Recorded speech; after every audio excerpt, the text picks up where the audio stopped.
నమస్తే, welcome to Disha TV. మనతో పాటు జనసేన నాయకులు సంపత్ నాయక్ గారు వారితో మాట్లాడే ప్రయత్నం చేద్దాం. అన్న చెప్పండి, అనిరుద్ధ్ రెడ్డి గారు మాట్లాడుకుంటూ నిన్న ఎవరైతే జనసేన నుంచి పోటీ చేస్తున్నారో వారందరూ సన్నాసులు అని చెప్పినటువంటి పరిస్థితి కనిపిస్తుంది. ఎట్లా చూస్తారు దాన్ని? అంటే నేనేమంటున్నా అంటే దిశ టీవీ ద్వారా తెలుగు రాష్ట్ర ప్రజలకు నేను ఒకటే తెలియజేయాలనుకుంటున్నాను. తెలంగాణ ఉద్యమంలో మేము విరోచితంగా పోరాడిన వాళ్ళం. తెలంగాణ ఉద్యమంలో 100 కేసులు వేసుకునే వాళ్ళం.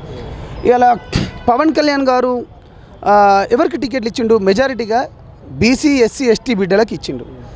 అనిరుద్ధ్ రెడ్డి గారు మాట్లాడుతూ జనసేన పార్టీ తరపు నుంచి మాట్లాడిన వాళ్ళకి అసలు సిగ్గుందా అని అడిగిండు.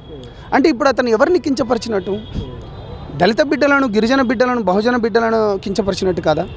పోనీ వీళ్ళ కాంగ్రెస్ పార్టీ తరపు నుంచి బీసీ బిడ్డలకు ఇస్తానా రిజర్వేషన్లు ఇచ్చిండ్రా? Point number 1. పోనీ ఇవాళ దళితులు ఎంతమంది ఉన్నారు? వాళ్ళ రిజర్వేషన్, వాళ్ళ శాతం ఎంత? వాళ్ళకి ఆ ఓట్లు, వాళ్ళ సీట్లు ఇచ్చిండ్రా? రెండోది, ఇవాళ గిరిజన బిడ్డల మేము ఈ రాష్ట్రంలో 12%. మరి మాకెంత ఇస్తున్నారు? మొన్నటికి మొన్న ఎగ్జామ్ రాస్తేనే, గ్రూప్ 1 ఎగ్జామ్ రాస్తేనే జీవో 29 పేరుతోని ఈ ఎస్సీ, ఎస్టీ, బీసీ బిడ్డలే ఇట్లా కూడా నొక్కుతుండు.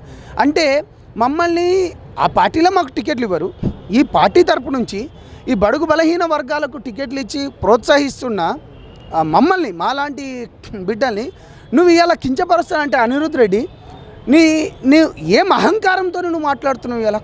అంటే నీ డబ్బు పొగరా? అంటే నువ్వు ఏం పొగరు చూసుకొని మాట్లాడుతున్నావు? నీ సొంత నియోజకవర్గంలోని నీ స్వగ్రామంలో మొన్న సర్పంచ్ ఎలక్షన్ జరిగితే అక్కడ ఓడిపోయినని నువ్వు కూడా మాట్లాడుతున్నావా? కాబట్టి వాళ్ళు జాగ్రత్త పెట్టుకో. ఇది ప్రజాస్వామ్యం, ఎవరు ఎక్కడి నుంచి అయినా పోటీ చేస్తారు. ఈ ప్రజాస్వామ్యంలో మేము ఎవరికి అడ్డుకునే హక్కు ఎవరికి లేదు. ఇవాళ ఇంకా ఏమైనా మాట్లాడాలనుకుంటే ఇలా కాంగ్రెస్ పార్టీ ఇక్కడిది కాదు, బీజేపీ పార్టీ ఇక్కడిది కాదు, బీఎస్పీ పార్టీ, ఇవాళ ములాయం సింగ్తో పెట్టుకున్న అనేక పార్టీలు ఇవాళ ఈ తెలంగాణ రాష్ట్రంలో పోటీ చేస్తున్నాయి. మరి మేము కూడా అట్లా అనొచ్చు కదా? ఇవాళ కాంగ్రెస్ ప్రధానంగా ఉన్న రాహుల్ గాంధీ గారు కేరళలో వాయనాడు దగ్గర పోయి ఎట్లా పోటీ చేస్తారు? సిగ్గుండాలి కదా. ఇందిరాగాంధీ కూడా ఒకానొక సందర్భంలో ఇక్కడ మెదక్ నుంచి పోటీ చేసింది. ఇది చరిత్ర బాబు, చరిత్ర, నువ్వు తెలుసుకో. విషయం ఏంటంటే, అంటే గతంలో తెలంగాణ యువకులు కావచ్చు, తెలంగాణ వాళ్ళ మనోభావాలు దెబ్బతీసే విధంగా మాట్లాడినటువంటి పవన్ కళ్యాణ్ ఏ ముఖం పెట్టుకుని తెలంగాణకు వస్తున్నాడు అనే విమర్శలు మొన్నటిదాకా వినపడ్డాయి.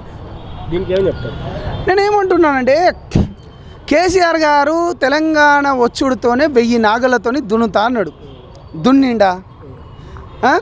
అనేక సందర్భాల్లో ఉద్యోగాలు అన్నాడు, ఇచ్చిండా? పవన్ కళ్యాణ్ గారు ఏమన్నారంటే, 2 తెలుగు రాష్ట్ర బిడ్డలు విడిపోవడం నాకు కొంచెం బాధగా అనిపించింది, అది సరైన మార్గంలో అన్నట్టు తప్పిస్తే కానీ అంతెందుకండి. పవన్ కళ్యాణ్ గారు పార్టీ పెట్టిందే తెలంగాణలో. పవన్ కళ్యాణ్ గారు ప్రతి సందర్భంలో, నేను ఇది అనేక సార్లు చెప్పినా మళ్ళీ చెప్తున్నాం, తెలంగాణ ఉద్యమకారులను, తెలంగాణ వ్యక్తులను, తెలంగాణ ప్రజలను నేను ఆదర్శంగా తీసుకొని ఇవాళ ప్రజా పోరాటం చేస్తున్న గద్దరన్న లాంటి వాళ్ళను ఆదర్శంగా తీసుకొని నేను ఇక్కడ పార్టీ పెట్టి పేద బిడ్డలకు నేను సీట్లు ఇస్తానని నేను ప్రతిసారి అన్నాడు. నిజంగా చెప్తున్నా, ఈ దొంగల లెక్క, ఈ దోపిడీదారు లెక్క, ఈ భూ కబ్జా కోరు లెక్క వీళ్ళ లెక్క ఒక్కటైన కేసు అయిన ఉందా పవన్ కళ్యాణ్ గారి పైన? ఎందుకు ఇవాళ అతను మాట్లాడుతున్నాడు? బుద్ధి ఉండాలి కదా, దిమాగ్ ఉండుకొని మాట్లాడాలి కదా. రాహుల్ గాంధీ పొద్దున లేస్తే ఒక రాజ్యాంగం అనే బుక్ నువ్వు తీసుకొని ప్రజలలో తిరుగుతారు.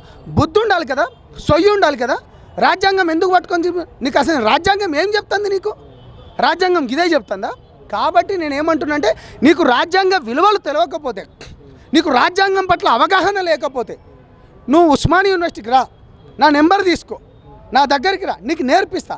అంతేగాని నోటికి ఏదొస్తే అది మాట్లాడితే గిట్ట బాగుండదు. ఓటమి భయంతోనే పవన్ కళ్యాణ్ గారు తన పర్యటనను తెలంగాణలో రద్దు చేసుకున్నారు, గెలిచే అవకాశాలు లేదు కాబట్టి రావట్లేదని చెప్తున్నారు. మిత్రుడా, ఈ దేశంలో బాబాసాహెబ్ అంబేద్కర్ లాంటి వాళ్ళను ఓడించిన చరిత్ర కాంగ్రెస్ పార్టీకి ఉంది. ఇది చరిత్ర. ఇవాళ పవన్ కళ్యాణ్ గారు ఓడిపోతారా గెలుస్తారా తర్వాత సంగతి. నేనేమంటున్నా అంటే, ప్రతిసారి గెలవాలని లేదు. మేమేమంటున్నాం, మాకు 25 సంవత్సరాల సుదీర్ఘమైన పోరాటంతో నడుస్తున్నాం మేము. ఇవాళ దానిలో తప్పేముంది? 2018లో మేము పోటీ చేసినాం, ఓడిపోయిండు, రెండు చోట్ల ఓడిపోయిండు. అయితేనేంది, 2023లో 21 ఎమ్మెల్యేలకు 21 ఎమ్మెల్యేలు, 2 ఎంపీలను గెలుచుకున్నాం.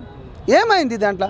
ఇవాళ బాజాప్తగా దేశంలో 100% స్ట్రైక్ రేట్తో ఉన్నాం. కాబట్టి పిచ్చి సన్నాసులు మాట్లాడే మాటలు మేము పట్టించుకోము. రేపటి రోజున తెలంగాణలో అదే 100% స్ట్రైక్ వచ్చే అవకాశం ఉందా? అంటే తెలంగాణ ప్రజలు ఆదరిస్తారా జనసేన పార్టీని?